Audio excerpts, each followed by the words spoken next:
নমস্কার, জয় শ্রীকৃষ্ণ। বন্ধুরা, এই অজ্ঞান মাসে যদি কোনোভাবে একটা কাক দেখতে পাও, সেটা কিন্তু মিস করো না। আমি যে মন্ত্রটা বলছি সেটা 51 বার জাস্ট হাতের মুঠোটাকে এইভাবে বন্ধ করবে। সেটা যে কোনো হাতের মুঠো হতে পারে, ডান হাত বা হাত, যেটা সুবিধা হয় তোমাদের। হাতের মুঠো বন্ধ করে কাকের দিকে, কৌয়ার দিকে তাকিয়ে 51 বার বলবে ওম শং শনিশ্চরায় নমঃ, ওম শং শনিশ্চরায় নমঃ। এই মন্ত্রটা জাস্ট 51 বার বলো বন্ধুরা। এবার তোমরা হয়তো বলবে যে কাকটা কি অতক্ষণ বসে থাকবে? দেখা মাত্রই, কাকটাকে দেখা মাত্রই কিন্তু তোমরা মন্ত্রটা শুরু করে দেবে। কাকটা উড়ে চলে গেলে কোনো ব্যাপার না, তোমরা কিন্তু কাকটা দেখা মাত্রই মন্ত্রটা শুরু করে দেবে এবং সঙ্গে সঙ্গে বুঝতে পারবে, কিছুদিনের মধ্যেই বুঝতে পারবে যে কি চমৎকার একটা তোমরা রেজাল্ট পাচ্ছ।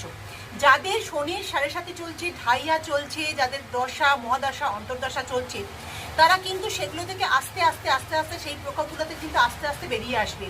এবং যাদের খুব খুব দুর্ভাগ্য চলছে, কোনো কিছুতেই লাভবান হচ্ছে না, সেই সব থেকে কিন্তু আস্তে আস্তে দেখবে তোমাদের সেগুলো কিন্তু কমে গিয়ে দুর্ভাগ্যটা বসে গিয়ে সৌভাগ্য কিন্তু ফিরে আসবে।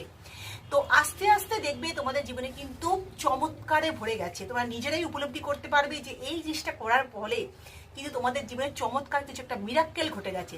আশা করি বন্ধুরা এই সহজ সুন্দর এই মন্ত্রটা জপে তোমাদের জীবনটাকে পরিবর্তন করে ফেলতে পারবে। মন্ত্রটা আমি আবারও বলছি, ওম শং শনিশ্চরায় নমঃ, শনিদেবের মহামন্ত্র। বেশি করে ভিডিওটা ফরওয়ার্ড করো, শেয়ার করো। যারা জানতে পারছে না তাদেরকে অবশ্যই জানান দাও। লাইক কমেন্ট করতে ভুলো না। ভালো থেকো, সুখে থেকো, শান্তি থেকো। নমস্কার।